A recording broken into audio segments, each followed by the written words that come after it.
Disclosures like these tear at the fabric of responsible government. We're looking at all of the things that we can do to stem the flow of this information. This was the biggest leak in the history of this particular planet.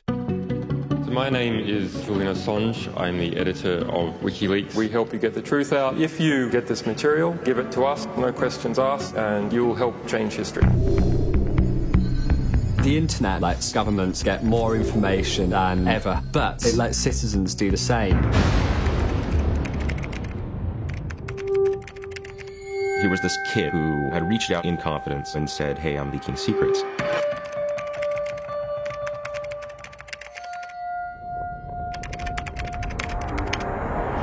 The consequences of the release of these documents are potentially severe and dangerous. The Army has detained a U.S. soldier in connection with the leak of this classified video. Two of the men killed worked for the Reuters news agency. Journalists' cameras were mistaken for weapons. The prime suspect is 22-year-old Bradley Manning. There was a responsibility to the needs of the many. We promised the source that we would publish everything. About 1 o'clock in the morning, I took delivery on a USB stick of 390,000 secret US military records. There was material which could get people hurt. Julian said, if an Afghan civilian helps occupying forces, he deserves to die. They might already have on their hands the blood of some young soldier. Scared the hell out of a lot of people. How are we going to stop it? And how far has it gone already? The sort of aging student hobo was a rock star, changing phones and changing computers. Wearing a bulletproof vest. He'd been trained in evasive tactics. This idealist became something else. I'm untouchable now in this country. Sweden issued a warrant for the arrest of Julian Assange on suspicion of molestation and rape. I really didn't want this to be in the papers. I have never said that this is a honey trap. I have never said that it is not a honey trap. Everyone has secrets. If they are broadly known, you cannot accomplish your work. I'm not going to talk about that. But it does affect WikiLeaks. Let me be very candid. Nation-states need to be secret in order to be successful. We steal secrets. It's not about WikiLeaks. Okay, it's about transparency. Who gets to control information. What were your feelings about Julian Assange when you started this film, and did they change as you went along? Yes, they did. When I started the film, I mean, one of the reasons I wanted to do the film was because I thought it was a classic David and Goliath story. I mean, a very impressive young man who had a laptop in his knapsack, was traveling the world, and with that was able to take on powerful countries, governments, and corporations, and with a publishing platform that would not be accountable to any particular nation's laws and would be able to publish without being taken down. I thought, wow, that's really impressive, and it's important and it's new, and so that was my reason for wanting to do the film, to be honest with you. And frankly, I still believe that WikiLeaks, as a moment in history, is terribly important, and that what Julian did is terribly important. But my opinion did change, and particularly, you know, I saw. As you know from having seen the film, I never got to interview Julian Assange, though I did spend, I met him a few times and spent an agonizing 6-hour meeting with him trying to get him to talk. But by talking to other people, I learned a lot about him, and it was disquieting to find out that, you know, the very values he espoused or the very, you know, standards he wanted to hold others to were not those that he wanted to observe himself. He was incredibly secretive. He was vindictive. He was petty, vengeful, and mendacious, and often was extremely reckless in ways that might have put other people in danger, not only in terms of his failure to redact, but also his recklessness with the State Department cables, which we didn't have time to go into in the film, but may have put people at risk in Belarus and so forth and so on. So, you know, I changed my opinion quite dramatically, but it never changed my opinion about the importance of what WikiLeaks did initially, which I still think is terribly, terribly important. But one of the interesting things that happened in not being able to get, sometimes as a documentarian, a roadblock turns out to be a blessing in disguise. And I didn't set out on this film thinking that I would do anything relating to Bradley Manning. But when Julian, wouldn't give me the interview, we began to look at Bradley Manning more. And then a new batch of chats were released. And it seemed to me that this was the missing character. Everybody was talking about WikiLeaks as if those were documents leaked by Julian, which they weren't. They were published by WikiLeaks. But the leaker, the whistleblower, was Bradley Manning, and he hadn't been much talked about. She, I should say, hadn't been much talked about. Now Chelsea Manning. So that made us realize that we had to put Chelsea in the film, which we did, and I'm glad. I think the film really is not. It's about the whole WikiLeaks story, but I think it's every bit as much Chelsea's film as it is Julian's. Yeah. So what was the turning point? I mean, was there like a moment when you went, oh, wait, this guy isn't who I thought he was, or was it cumulative? It was kind of cumulative, but the big issue for me was Sweden. And I assumed from, when I came into the story, I assumed that Sweden was a smear campaign, that it was a CIA put up. I had done another film, which was shown here, Client 9, about, a sexual scandal.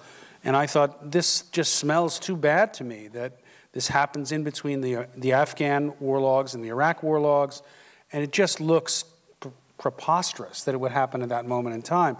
So I assumed that that was the case. The more I investigated, the more I realized that it wasn't that at all, that in fact it was an issue between one man and two women. And then I thought, well, should I treat it at all? And then I began to learn that what had happened inside WikiLeaks was there was a huge argument about it. And many people were saying, treat this as a personal matter. Don't conflate it with WikiLeaks. Everybody was desperate to try to get him to do that. And he, in fact, did just the opposite. And James Ball says he ordered people to conflate it. So it was a strategy by him to try to protect himself and to actually make himself more famous by creating this notion that this sex scandal was, in fact, an assault on the transparency agenda, which it never was. So that gave me a clue about somebody it seemed to me worth investigating. If you're talking about truth and transparency, then you have to hold people, have to hold the watchers to account as well. And suddenly he was telling a huge lie, which was making him fantastically famous, and he was also absorbing into his orbit a group of followers who believed that these women should now be vilified for trying to destroy his reputation. So I found that terribly troubling, and that was the turn for me, was Sweden. And we did, a fairly thorough job, I think, of looking into the whole Swedish episode. Yeah, definitely.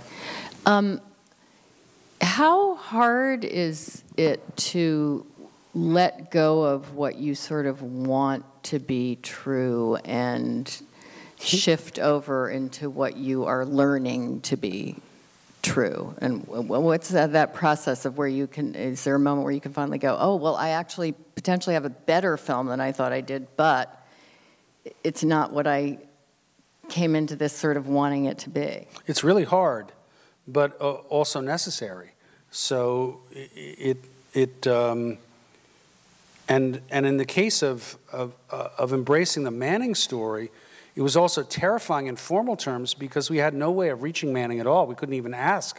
I asked, but I mean, he was in prison, so there's no way of reaching him or her. But the point is that then we found a way in through the chats, and we decided to present them, and to present that communication between Manning and Lamo, just as chats, which was a huge breakthrough, but also at the time terrifying, because I didn't know whether or not anybody would accept the idea that we'd have huge sections of the film that would just be print, on a background. And we worked very hard with the design firm to try to get the look of that just right, and to edit them down and so forth and so on. But suddenly it seemed that we discovered a whole aspect of the story that was hiding in plain sight, which was a palpable change in terms of the way people communicate, that it was an interesting insight into anonymity and also the need for intimacy, both at the same time. And so that was very powerful, but it was very hard to embrace that initially, and hard to, and even with the whole Sweden thing with Julian, I think while I came to believe something, we were constantly checking our opinions about it and wondering whether we were right. Did we get it right? Did we get it wrong? And it wasn't until very late, for example, that we were even able to get a hold of Anna, one of the women in Sweden. So yeah, it's really hard, that process of knowing, and as a filmmaker, you think, this is a good, simple story. The David and Goliath story is a good story. It's a simple story.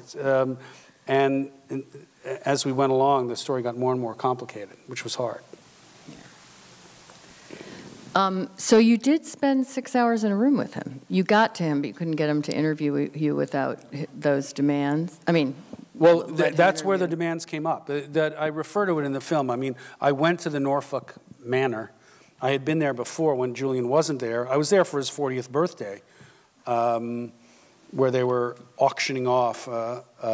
They couldn't quite get the auction right, but they were auctioning off signed copies of the chats. I mean, it's signed copies of the war logs and the State Department cables. But I went to the Norfolk Manor very late in the game, because I didn't think he was going to give me the interview. But finally, we got in touch. I said, I think it's really important. He said, okay, come on over. And I did, and we spent 6 hours in a room. I begged for bathroom breaks occasionally, and tried to hash it out. And it was a very interesting conversation in which he spent most of the time telling me how aggrieved he was and how betrayed he was by the parasites around him. Birgitta Jonsdottir, Daniel Domscheit-Berg, and he called them parasites.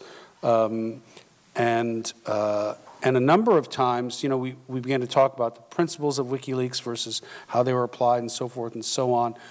And he would always say there's no difference between the principles and the principle. The principle is me, I am WikiLeaks. So, okay.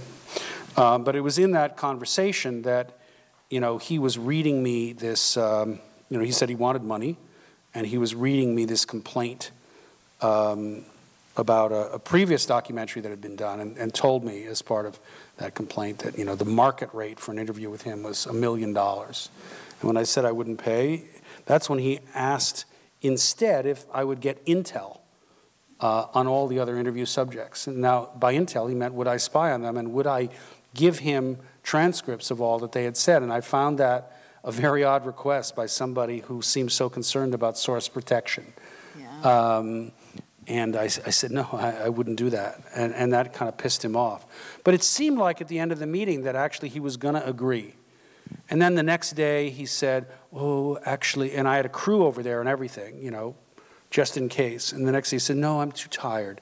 Maybe next month, maybe the month after. And then I knew that actually the meeting hadn't really been about whether he'd do the interview. He wanted intel.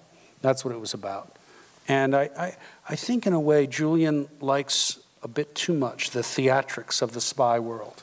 And so this was to him a great spy moment, because he had told me in the past, for example, when he was dealing with 60 Minutes, I remember talking with him at the Frontline Club, and he was bragging about how he was the puppeteer and they were the marionettes, and he had picked just the right person that he wanted 60 Minutes to interview him, and he had managed to manipulate them to asking just the right questions. He had this vision that he was always the puppet master. I mean, in some ways it works in your favor that he had those demands and that you were able to present the demands in the film. And that, I mean, it says so much about his character. Well, it's weird because in the Lance Armstrong film, I put myself in the film. That's the only moment in which I kind of break the wall and refer to something that I did. But there was a previous cut where I did that much more, and we took it all out except for that. And suddenly realized that's really valuable. And that's what you were talking about earlier, is the ability to move and to observe and to put things that you find out in the film in ways that seem to show a fuller portrait of who you think this person is. Mm-hmm. I have many more questions, but I'm going to open it up to you guys. The question is, where did the footage of Julian Assange come from? One of the most important things about doing this film was to find a way to present Julian Assange before he had become famous. By the time I got into Julian Assange and met him, he had already become hugely famous and was surrounded by lawyers and agents, and it was very forbidding. But I did know of some films that had been made before, and I sought out this guy, Mark Davis, the Australian filmmaker, who you often hear talking to Julian in that footage. All that footage comes from Mark Davis. He had made a short TV documentary in Australia for the network SBS, but he had a lot of footage, and some of that footage is in, but he also had a lot of footage that wasn't in that film. And I persuaded Mark to license that material to me. He had just had one demand, which was he wanted to see the sections in which his footage was used so that he could be assured that it was not used out of context in a way that destroyed its original meaning.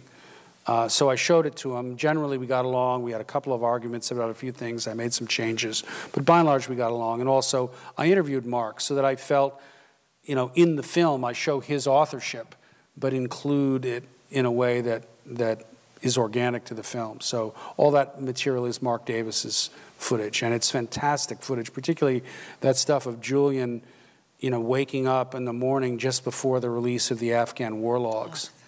And then he walks across the street, and as Mark Davis says, he walks that 50 yards. He was staying in a kind of a garret, which is part of the Frontline Club in London. You know, they have these rooms where journalists stay when they come in from out of town. He was staying there, and you walk across the street, and that's the Frontline Club. And then he walks across that street, and then he was famous.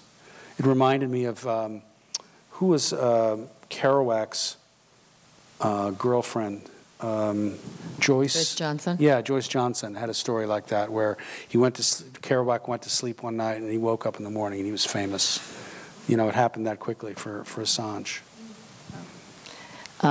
Back there, and then you. Okay, I think the question was how much of Julian Assange's actions are stemming from his narcissism and how much is stemming from his true desire to change things? Well, I mean, I think Julian is a true believer about changing things, and I think he truly believes in the transparency agenda. I also think he's a narcissist. And I think that, you know, one of his problems was that he couldn't separate himself from the transparency agenda. That's why, you know, when I met with him and he kept saying, I am WikiLeaks, you know, that was, to me, a huge danger signal. But I don't think that one necessarily is opposed to the other. I think you have to embrace that contradiction. In terms of the other question you asked, I think it's a very good question about Manning, which is that I think it testifies, actually, to the problems faced by the all-volunteer army. I think that, you know, Julia Shoman, his immediate supervisor, recommended that he not deploy to Iraq, that she felt he was emotionally imbalanced and shouldn't deploy.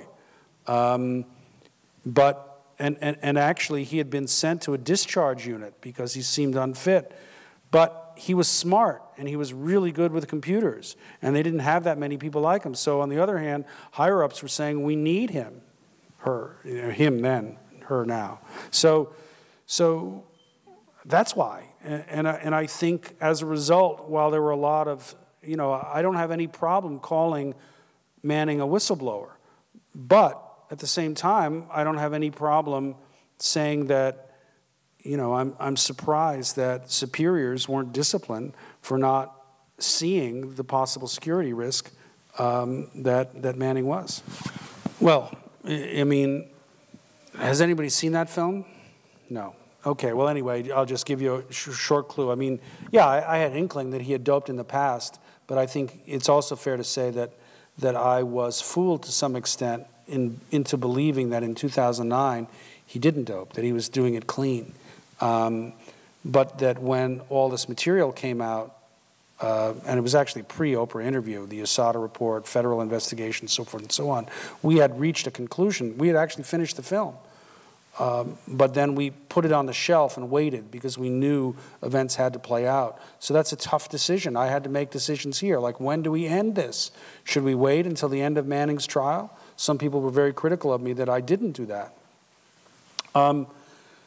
I think you just have to make a decision as to when it's over. In the Lance Armstrong case, the film we made, while it included elements of doping, wasn't sufficiently, it was too naive for a world in which he had admitted that he had a hugely complicated and very complete doping program, and that he had been lying for many years. Even before that, you could only suggest it. He might sue you, and there was no definitive proof. So in that context, we felt we had to go back in. But I became a character because I reflect on the way that I was in fact fooled for all sorts of reasons, so that it becomes a meditation on that whole process. That gentleman there, and then you, and then you. Okay, 1, 2, 3. Yeah. He wants him to comment on the accusation from Assange's camp of inaccuracies in this film. Yes, as I pointed out in my preliminary remarks, immediately upon release of the film, Assange released an annotated transcript of the film in which he chronicled what he felt were enormous inaccuracies in the film, and referred to all sorts of other materials which showed how inaccurate the film was. In my view, none of his criticisms were valid.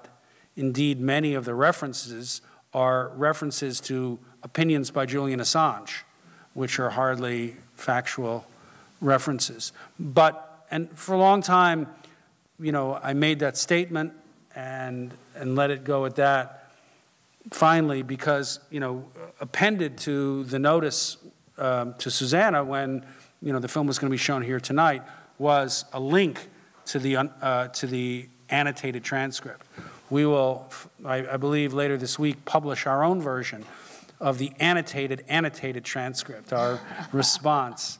But I think one of the things I most objected to about the annotated transcript was that it reckoned with the film as words on a piece of paper, indeed very incomplete words. He left out a full third of the movie because it was based on an audio tape recording, rather than a comment on a film which had been seen and heard. So nevertheless, we will respond on paper, and then now every time the annotated transcript is sent out, we'll send back the annotated transcript. The question is, did you interview Adrian Lamo yourself, and did your impression of him change? And do you think that Julian Assange also may have some Asperger's? We did interview Adrian, and I find him troubled and troubling, and it's very hard to know even now how to take him. And his moment of pain at the end, it's a little bit hard for me to know exactly what was going on there, except I do think that there was some kind of crisis in him, a sense that, he had betrayed Manning, even though he felt that what he was doing may have been right, but I think he also may have been simply seeking the spotlight. It's very hard for me to know. He's a very enigmatic figure. But I felt necessary to include. Sometimes you don't know precisely what makes a person tick. And one of the things about a film, or the films that I like, is there's a certain amount of ambiguity and mystery that remains that I'm not sure we'll ever get to the bottom of. In terms of Julian and Asperger's, other people have said it, that he's Aspergic or Asperger-like, but I'm not a psychologist, so I don't know. I know that he has some trouble with human affect, and that, oddly though, he's often very naive about people and then feels betrayed very quickly, and I think that happened with the press. I think he felt that the press were his pals, which I don't think they ever were, and I think they did take advantage of him. But I think he also felt deeply betrayed, which a more mature, less naive human being might not have been. think probably most of you can hear all of this, but basically it's the difference between the Assange situation and the Snowden situation is what the heart of the question's about. I do think that one built on the other, and we know from what Snowden himself said that he measured what he did against the WikiLeaks episode and did two things on purpose that were very different from what happened in the WikiLeaks example. One was that he, Snowden, felt that he did not want to leak to an anonymous electronic Dropbox. He wanted to leak to a person, to a journalist, in this case a filmmaker, Laura Poitras, and a journalist, Glenn Greenwald, whom he trusted. And he said, anyway, that he also did not leak willy-nilly a lot of materials which he didn't read. He said, we have to trust Snowden on this because the materials haven't been released, but he's saying that he had actually gone through and ascertained what these materials were before he decided to take them and to leak them. Now, there's many more to come, so we don't know exactly what that is. But I do think that that's a way in which Snowden learned from the WikiLeaks example. My own personal view is it doesn't mean necessarily that the electronic Dropbox is completely useless. As we know, the New Yorker magazine has one now, designed by the internet activist Aaron Swartz. But I do think what's interesting about this story that we see in the WikiLeaks case was that you had a problem with a source, Manning, who needed somebody to talk to. And she couldn't talk to that person at a critical moment and then reached out to somebody else who ended up turning her in. So it is a very interesting, and also, I think there were problems in the fact that Manning released so much material without knowing how that material might be treated. So I do think there are real connections, and it's clear that Snowden looked at the WikiLeaks example and learned from it. The question is about the fact that Julian Assange, interesting to see a film where the main character has so little emotion and to be getting the story from information on the screen rather than the emotional life of the main character, and can you comment about that? Yeah, I mean, I see I think in the film we tried to structure a palpable difference between Julian before fame and Julian after fame, and I think there is a slight difference. There's you see more anger afterwards, but I'm not sure we really penetrated, into the character of Julian. Obviously, I didn't spend that much time with him. I think the emotion in the film is carried more by Manning. Manning's the heart of the film. Was he surprised by the fact that there were government officials who had the position that this information was information that people had the right to have?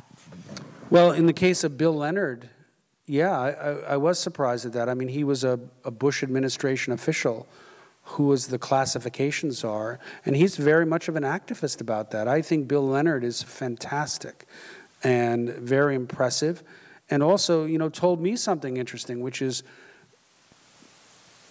it's supposed to be as serious a matter to overclassify as it is to release classified materials. That's the way it's supposed to be. Of course, it's never treated that way, and nobody ever gets punished for overclassifying. But that's the way it's supposed to be.